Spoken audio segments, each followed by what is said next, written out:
सीतापुर गांव में कैलाश नाम का एक आदमी रहता था। घर में पति पत्नी और उनका इकलौता बेटा किशोर था। शादी के कई साल बाद उनके यहाँ संतान पैदा हुई तो वो बहुत ही खुश थे।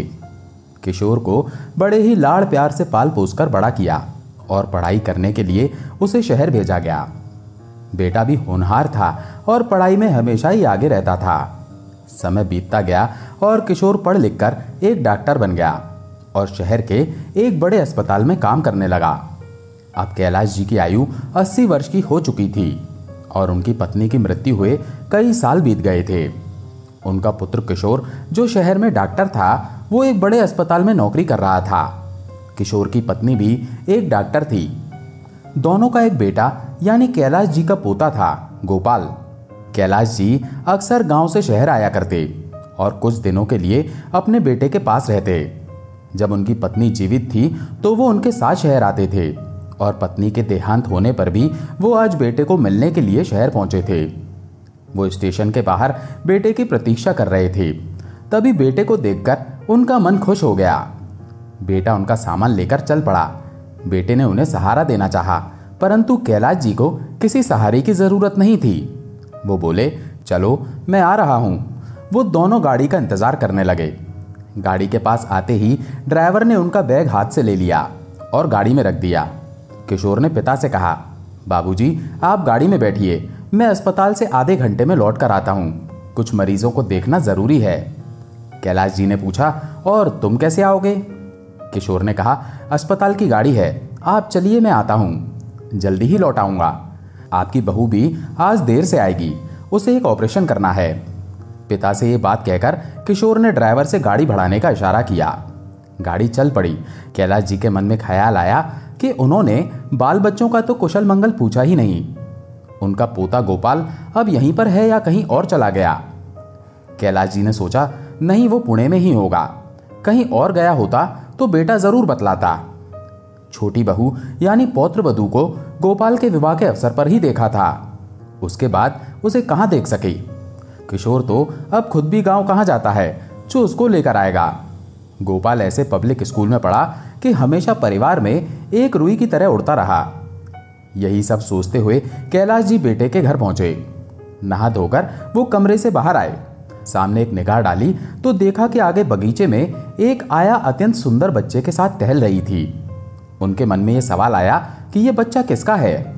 उन्होंने भोला को आवाज दी। भोला बचपन से ही उनके बेटे के घर में काम करता है। उसकी तो अब अस्पताल में भी नौकरी लग गई थी, फिर भी वो उनके घर पर रहता था। कैलाश जी ने हमेशा उसे अपना ही बच्चा समझा और वो भी उन्हें बाबा कहकर पुकारता था। वो आया और बोला, कोई काम है बाबा? कैलाश जी ने पूछा, वो बच्चा कौन है? भोला ने बताया, वो तो अपना ही बच्चा है, गोपाल जी का बेटा है। भोला ने खुश होते हुए कहा। कैलाश जी चौंक पड़े, मेरे गोपाल का बेटा? भोला ने कहा, जी हाँ, आपका परपोता हुआ ना। कैलाश जी ने फिर कहा, हाँ वो इतना बड़ा हो गया? भोला बोला, जी साल पूरा होने में 4 महीने बाकी हैं, 7 महीने कुछ दिन का ही है। कैलाश जी को घोर पीड़ा और आश्चर्य हुआ। इतनी बड़ी खुशी की बात और उन्हें पता ही नहीं। लेकिन उस समय वे अपने मन में उठ रही पीड़ा व विस्मय के बीच की कैद में न रहकर लगभग दौड़ते हुए बगीचे में पहुंचे। बच्चे को लेकर कलेजे से लगा लेने की आतुरता ने उन्हें सहज बनाए रखा। उन्होंने उसे गोद में लेने के लिए दोनों हाथ आगे बढ़ा दिए। बच्चा उनकी ओर टुकुर टुकुर ताक रहा था। कैलाश जी भी बच्चे को देखते हुए भाव विभोर हुए जा रहे थे। उनकी आंखें भर आई थी। बच्चा उन्हें टुकुर टुकुर ताकते हुए मुस्कुराया, पर मुस्कुराते हुए रोने लगा। आया ने कहा, बाबा बच्चा अभी सोएगा इसलिए रो रहा है। कैलाश जी समझ गए।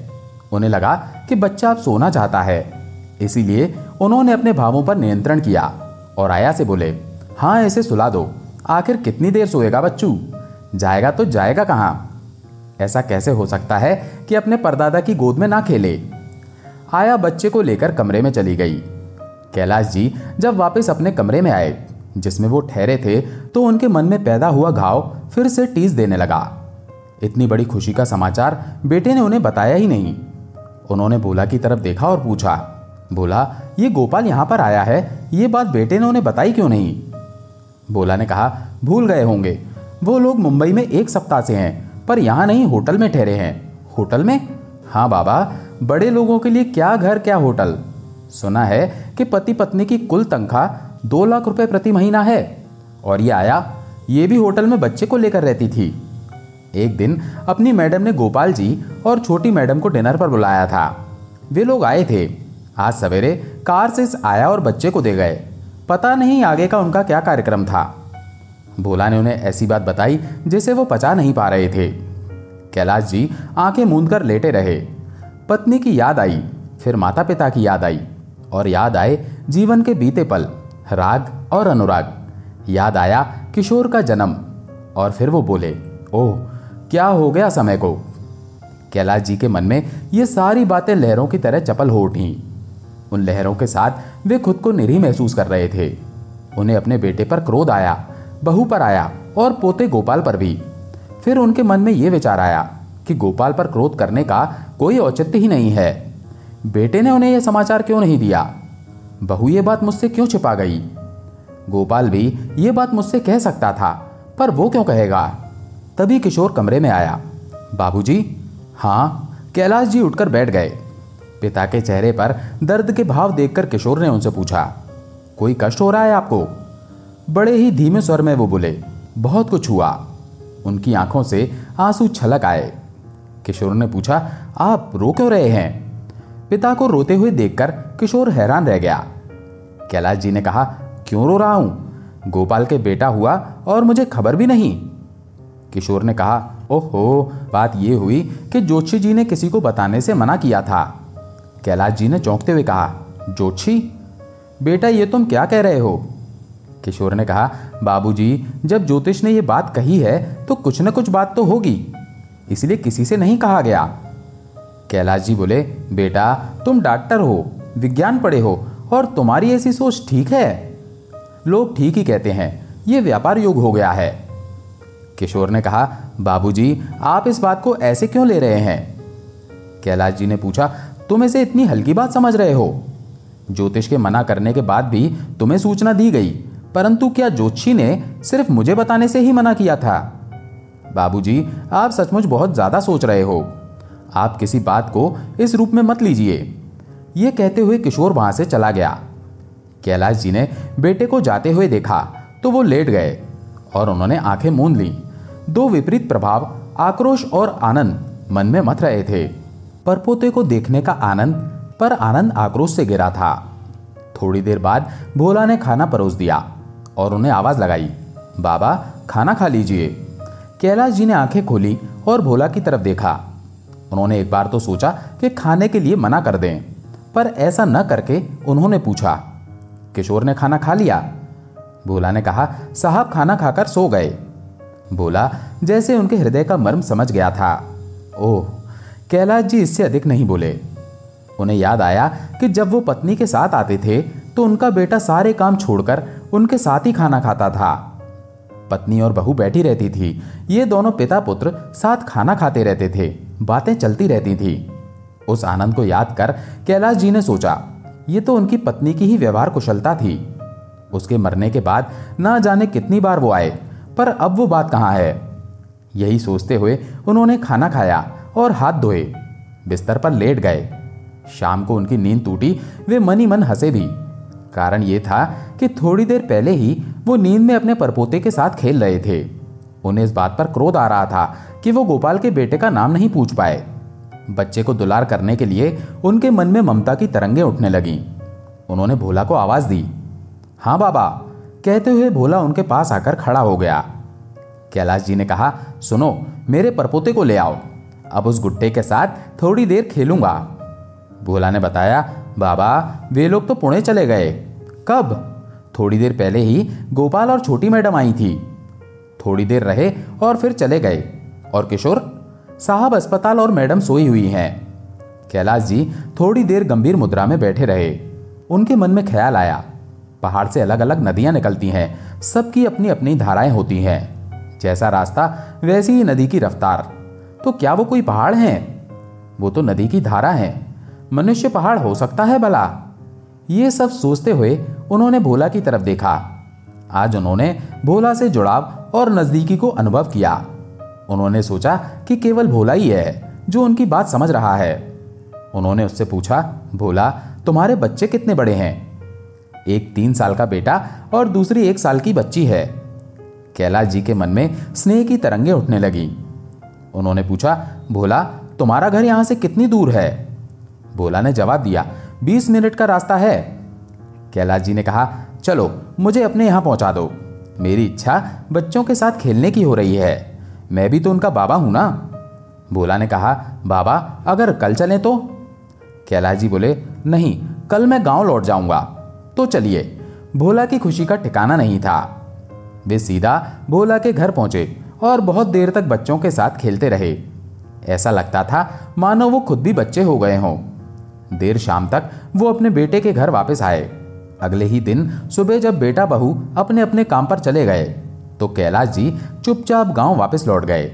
जब बेटा वापस घर पहुंचा तो भोला ने बताया कि बाबूजी तो वापस गांव लौट गए हैं। इस तरह बिना बताए पिता के लौट जाने से किशोर को बहुत ही धक्का सा लगा, परंतु वो समझ गए थे कि पिता नाराज हो गए हैं। अगले 2-3 दिन में अपने सारे जरूरी काम निपटाकर किशोर अपनी पत्नी के साथ अपने पिता के गांव पहुंच गया। बेटे को अचानक आया देखकर कैलाश जी सारे गिले शिकवे भूल गए। पिता पुत्र का यह मिलन सारी शिकायतों को अपने साथ बहाकर ले गया। हफ्ता भर गांव में बिताकर किशोर वापस लौट आया। कैलाश जी का मन अब बहुत ही शांत था। वो बहुत ही खुशी का अनुभव कर रहे थे। उन्हें उम्मीद थी कि आगे भी उनका बेटा इसी तरह से उनसे मिलने आता रहेगा। दूसरी कहानी किशनगढ़ में रहने वाली एक औरत देवकी से शुरू होती है। देवकी गांव में ही रहने वाली बाकी औरतों की तरह पूरा दिन घर का कामकाज करने में ही बिता देती थी। देवकी का एक बेटा था जो गांव में मेहनत मजदूरी करता था। बेटा अक्सर अपनी माँ से कहता, माँ, मुझे काम करने के लिए किसी बड़े नगर में जाने दो। लेकिन देवकी उसे अपने पास ही रखना चाहती थी। वो भी अपनी माँ की बात मानकर उसी गांव में काम करता रहता।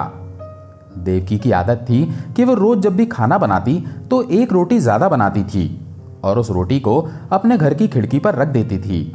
उसका मानना था कि जिस किसी को भी इस रोटी की जरूरत होगी वो ले जाएगा। एक फकीर बाबा जो रोज देवकी के द्वार पर आता था और खिड़की पर रखी हुई उस रोटी को उठाकर ले जाता था। जब भी वो रोटी उठाता तो बोलता, तेरा किया बुरा तेरे पास ही रह जाएगा और तेरा अच्छा तेरे पास लौटकर जरूर आएगा। वो फकीर बाबा रोज इसी तरह से रोटी ले जाता और वही बात बड़बड़ाता हुआ चला जाता।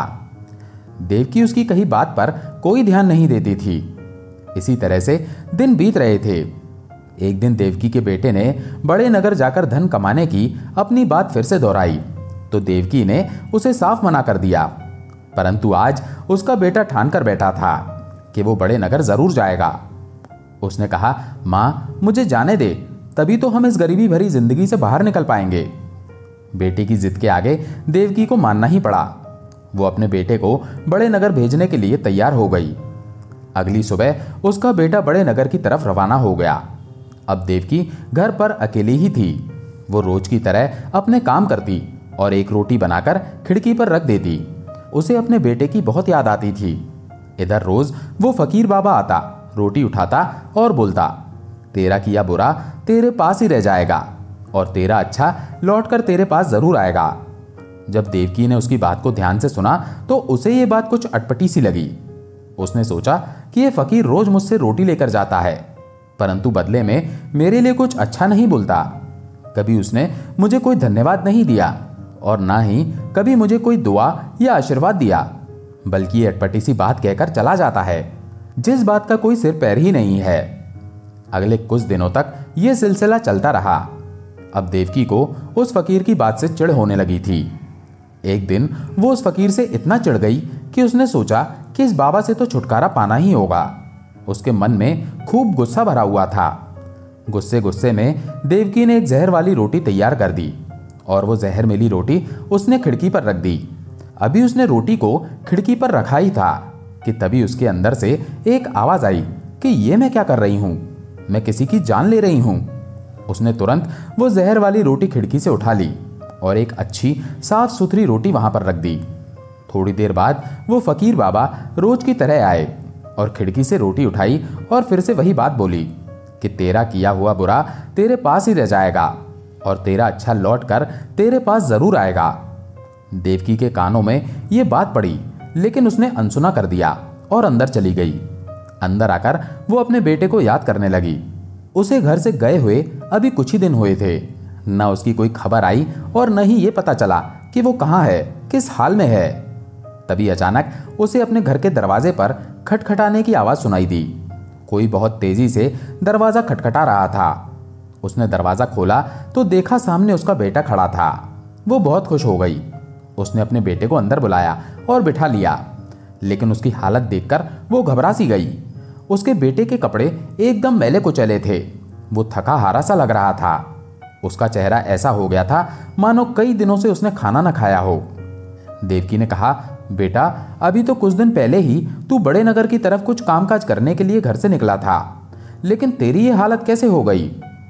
उसके बेटे ने कहा, माँ, घर से निकलकर मैं बड़े नगर की तरफ तो गया था, मगर रास्ते में मैं एक जंगल से गुजर रहा था तो कुछ लुटेरों ने मुझे पकड़ लिया और अपना बंदी बना लिया। वो मुझे खाने को भी नहीं देते थे। बड़ी मुश्किल से उन्हें चकमा देकर मैं उनके चंगुल से भाग निकला। मैं भूखा प्यासा वहां से भागता भागता अपने गांव की तरफ आ रहा था। ऐसा लग रहा था मानो कि अब मेरे प्राण निकल ही जाएंगे। इतने में रास्ते में मुझे एक बूढ़ा फकीर मिला, तो मैंने उससे कहा कि बाबा, कुछ खाने को दे दो। उसके हाथ में एक रोटी थी जो उसने मुझे दे दी, और शायद उसी वजह से चलकर मैं अपने घर तक पहुंच पाया हूं। और पता है माँ, उस बूढ़े फकीर बाबा ने मुझसे क्या कहा? उसने कहा कि तेरा किया हुआ बुरा तेरे पास ही रह जाएगा और तेरा अच्छा लौटकर तेरे पास जरूर आएगा। ये सुनते ही माँ ने अपने दिल पर हाथ रख लिया और ईश्वर का बहुत शुक्रिया किया कि आज उसने वो जहर वाली रोटी खिड़की पर नहीं रखी थी। आज उसे फकीर की उस बात का मतलब भी समझ में आ गया कि तेरा अच्छा तेरे पास लौटकर आ ही जाता है। इसीलिए कभी भी अपनी जिंदगी में अच्छे काम करना बंद मत कीजिए, क्योंकि ये तो तय है कि आपके किए हुए अच्छे कर्म किसी न किसी रूप में आपके पास लौटकर जरूर आते हैं। दोस्तों, आशा है ये कहानी आपको पसंद आई होंगी। अगर पसंद आई हो तो वीडियो को लाइक करके चैनल को सब्सक्राइब जरूर कर लें। धन्यवाद।